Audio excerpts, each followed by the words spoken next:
one.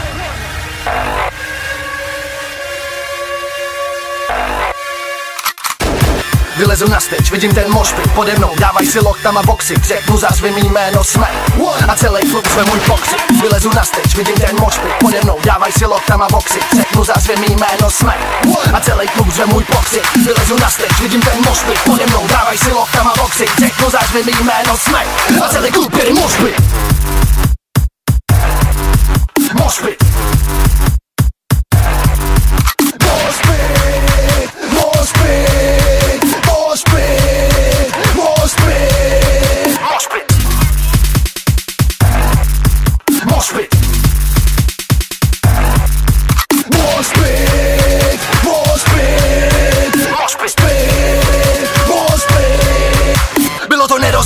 Já jsem to rozbil, nesmrtelný, já jsem to pozbil. Každý druhý písničkář jsem odbil, abych přestal, ale já jsem neskončil. Říkali mi, že nemůžu dělat, co chci, já jsem tak zavři hubu a pokni. Znal jsem tajemství, tak jsem ho odkryl, že nová doba skrývá nový možnosti. Pamatuju, když vydali super crew Toxic Funk a jejich první show v Roxy. Kdyby mi někdo tehdy řekl, mohl bys tam být taky, asi bych mu řekl, že se posral. O pár let později si říkám, oh shit, to není možný, můj sen se zmotnil. Čupky jsou mokrý, jak kdyby zmoknil, levituju na stage pode mnou, moshpit.